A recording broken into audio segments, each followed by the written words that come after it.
Assalamualaikum, hai selamat pagi anak-anak Mustika semuanya. Gimana kabarnya hari ini? Miss harap kalian semua dalam keadaan sehat ya.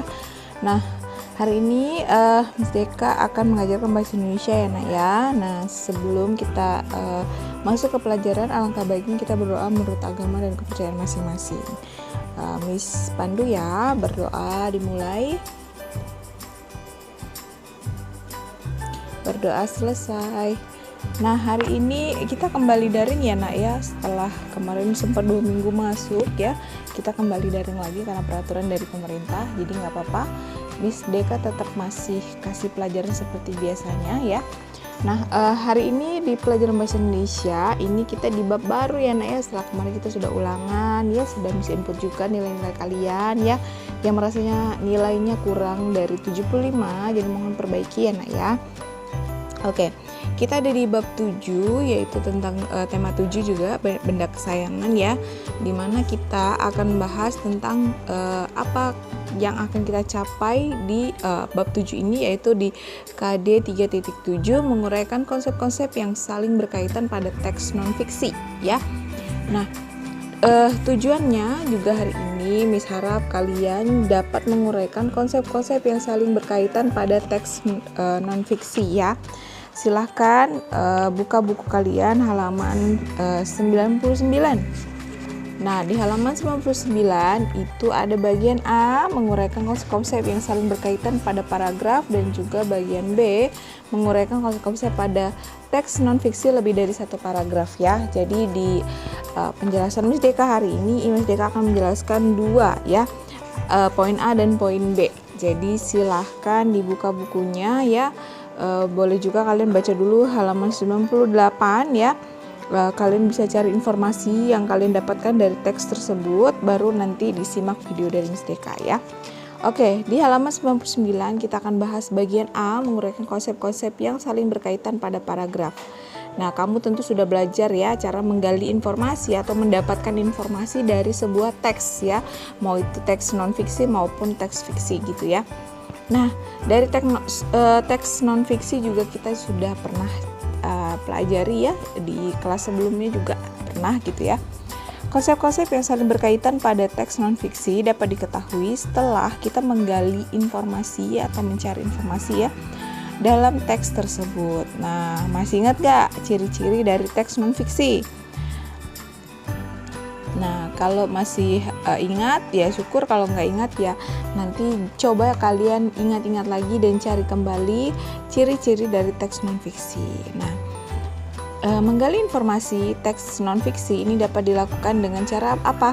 Membaca dengan seksama ya teks yang disediakan. Kemudian kamu juga dapat menandai atau mencatat informasi penting yang terdapat di dalam teks tersebut ya. Jadi kalian baca dulu ya, kalian gali informasi-informasi penting apa yang terdapat di sana di teks tersebut, kamu tandain atau kamu catat, itu lebih lebih tepat lagi gitu ya. Setelah menggali informasi akan ditemukanlah konsep-konsep yang saling berkaitan pada teks non-fiksi tersebut ya. Jadi di sini juga sudah Miss rangkum ya. Di sini ada tadi mencari ya atau menguraikan konsep-konsep yang saling berkaitan pada paragraf. Yang pertama tadi kalian harus menggali informasi teks non-fiksi dilakukan dengan cara membaca saksama teks yang disediakan, menandai atau mencatat informasi penting yang terdapat di dalam teks. Setelah menggali informasi akan ditemukanlah konsep-konsep yang saling berkaitan pada teks non-fiksi tersebut ya. Oke, itu tadi yang harus kalian kalian ingat gitu ya nak ya. Nah, berikut ini ada salah satu contoh paragraf teks non-fiksi. Nah, Miss akan bacakan, jadi tolong simak ya.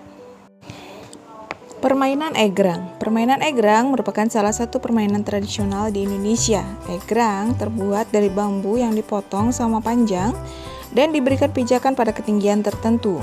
Setiap egrang tingginya boleh bervariasi. Selain untuk bermain, egrang biasanya digunakan sebagai permainan dalam perlombaan atau kompetisi. Cara bermainnya yaitu peserta harus berjalan dengan jarak yang ditentukan menggunakan egrang. Peserta pertama yang tiba di garis finish menjadi juara permainan egrang. Nah, ini merupakan salah satu paragraf teks non-fiksi ya. Nah, setelah membaca paragraf tersebut tentang permainan egrang, informasi yang kita dapat adalah yang pertama, Nak, ya. Di sini sudah dijelaskan pengertian egrang, ya. Permainan egrang merupakan salah satu permainan tradisional, ya, di Indonesia. Boleh kamu garis bawahi, boleh dicatat atau dirangkum seperti contoh Miss berikut ini, ya. Egrang merupakan permainan tradisional. Yang kedua, di kalimat kedua di sana dijelaskan adalah bahan pembuat egrangnya, yaitu bambu. Jadi kalian bisa singkat aja, bahan pembuat egrang yaitu bambu, ya. Kemudian yang ketiga, egrang dibuat dengan cara memotong bambu sama panjang dengan tinggi bervariasi dan diberi pijakan. Ini penjelasan cara membuat egrang, ya. Ada juga di kalimat 2 dan 3, ya. Selanjutnya, yang keempat, egrang dimainkan dalam perlombaan, ya. Itu juga ada, ya, penjelasannya di kalimat selanjutnya, ya, 4, ya. Kemudian yang kelima, dalam lomba peserta harus berjalan dengan jarak yang ditentukan menggunakan egrang. Terakhir, juara dalam permainan egrang yaitu peserta pertama yang tiba di garis finish. Jadi informasi yang didapat itu dari setiap kalimat boleh kalian rangkum pakai bahasa kalian sendiri, dipersingkat seperti itu, ya. Itu bisa juga, ya, atau kalian cari aja yang penting-pentingnya aja. Nah, itu cara tadi menggali atau mencari informasi yang didapat dari sebuah paragraf, ya. Oke. Paham, Nak? Berdasarkan itu tadi penjelasan Miss Deka, ya, menggali informasi yang didapatkan dari satu paragraf, ya. Berdasarkan ke-6 informasi tersebut ditemukan 6 konsep, yaitu egrang merupakan permainan tradisional, bahan pembuat egrang, cara membuat egrang, ya, tadi ada cara bermain egrangnya juga dalam suatu perlombaan, dan juara perlombaan egrang. Nah, coba perhatikan informasi nomor 2, 3, 4, 5 dan juga 6. Semua informasi tersebut memperjelas egrang sebagai permainan tradisional. Oleh sebab itu, informasi pada nomor 1 merupakan konsep utamanya, ya. Konsep utama, ya. Nah, konsep bahan pembuat egrang, kemudian cara membuat egrang, cara bermain egrang dalam suatu perlombaan, dan juara perlombaan egrang saling berkaitan satu sama lain. Kelima konsep tersebut termasuk dalam konsep egrang sebagai permainan tradisional. Nah, paham ya, Nak, ya? Jadi memang harus ada tuh penjelasannya. Kenapa kalian tulis informasi tersebut, ya? Nggak ngasal, ya, Nak, ya? Adakah konsep utamanya apa, kemudian bahannya apa, cara membuatnya, cara bermainnya, ya, kemudian juaranya, ya, itu juga harus dijelaskan, ya. Jadi jangan ngasal ambil, ya, jangan setiap kalimat kamu tulis, nggak semuanya, ya. Jadi memang harus ada penjelasannya. Oke, paham, Nak? Kalau paham, kita ke bagian B, yaitu menguraikan konsep-konsep pada teks non-fiksi lebih dari satu paragraf. Nah, tadi itu yang satu, ya, Nak, ya. Nah, sekarang yang 2, ya, lebih dari satu, mungkin 2, mungkin 3, seperti itu, ya. Oke, Miss sampaikan sekali lagi, karangan non-fiksi ini berusaha menyampaikan kebenaran, ya, sesuatu kenyataan yang berisi fakta-fakta serta masuk akal bagi pembaca, ya, Nak, ya. Jadi ceritanya non-fiksi, artinya kenyataan, ya. Oke, selanjutnya di bagian B itu kamu sudah menggali informasi dan menemukan konsep-konsep yang saling berkaitan pada satu paragraf saja, paragraf teks. Nah, sekarang kita pelajari cara menguraikan konsep-konsep yang saling berkaitan pada teks non-fiksi lebih dari satu paragraf. Biasanya banyak paragrafnya, lebih dari satu, ya. Biasanya ini teks cerita panjang lumayan, ya. Oke, Miss bacakan. Di sini ada teks anak dan mainan.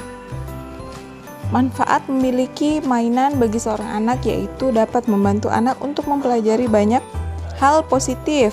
Nah, hal-hal positif ini dapat mengembangkan aspek fisik, sosial, pengetahuan, dan juga komunikasi seorang anak. Oleh karena itu, anak perlu dikenalkan pada mainan yang memberikan manfaat positif baginya. Ketika anak bermain, beberapa hal positif terjadi padanya. Misalnya, untuk anak usia 13-18 bulan, ia dapat melatih kemampuannya berjalan ketika ia menarik mainan kesayangannya. Ketika anak menyisir rambut bonekanya, ia belajar tentang berbagai peran, sehingga dapat membantu untuk mengembangkan imajinasinya. Ketika anak memeluk bonekanya, anak tersebut belajar mengungkapkan rasa kasih sayang.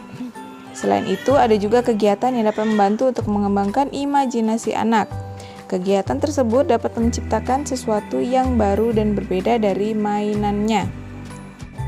Kegiatan-kegiatan tersebut misalnya membuat gedung dari mainan, bongkar pasang, membuat hiasan kamar dari karton, kertas warna atau krayon, serta membuat cangkir dari gelas dan dari lilin atau tanah liat. Itulah beberapa kegiatan yang dapat membantu anak untuk mengembangkan imajinasinya. Nah, dari teks ini ya nak ya, sebelum kita ke mencari informasi, ada beberapa hal atau ada beberapa langkah untuk menguraikan konsep dalam teks non-fiksi, yaitu baca tadi ya setiap kalimat pada teks dengan seksama seperti Miss Deka tadi ya. Tandain lagi kalimat atau ide pokok dari setiap kalimat. Inti kalimat itulah yang nantinya akan menjadi konsep dari teks non-fiksi yang kamu baca. Kemudian tentukan juga kalimat utama dari paragraf teks non-fiksi yang kamu baca. Konsep yang terdapat pada kalimat utama itu nantinya akan menjadi konsep utama yang menjelaskan konsep-konsep lainnya saling berkaitan dalam teks non-fiksi ya. Nah, tadi sudah Miss bacakan teks anak dan mainan ya. Nah, pada paragraf pertama kita dapatkan informasi manfaat anak memiliki mainan ya. Jadi sudah dijelaskan di sana, di kalimat pertama pun sudah jelas sekali bahwa manfaat anak memiliki mainan. Yang kedua, ada dampak positif mainan sebagai pengembang aspek fisik, sosial, pengetahuan, dan komunikasi anak. Itu juga ada di teks ya, ada di kalimat ya. Kalimat yang kedua ya, jelas sekali di sana ya. Kemudian yang ketiga, anak perlu dikenalkan pada mainan yang memberikan manfaat positif baginya ya. Yang paragraf kedua, nah kayak gini nak, kamu rangkum aja seperti yang ada di buku ya. Itu dirangkum aja, langsung diambil saja konsep-konsepnya. Paragraf pertama apa, paragraf kedua itu misalnya apa, ada berapa poinnya. Ya itu kalian langsung sebutin aja. Yang paragraf kedua, hal positif terjadi ketika anak bermain, manfaat mainan untuk melatih kemampuan berjalan anak pada usia 13-18 bulan. Kemudian yang ketiga, manfaat mainan untuk mengembangkan imajinasi anak. Yang keempat, manfaat mainan untuk membantu anak belajar mengungkapkan rasa kasih sayang, seperti itu ya. Itu semua ada di kalimat 1, 2 dan kemudian selanjutnya di situ ada ya.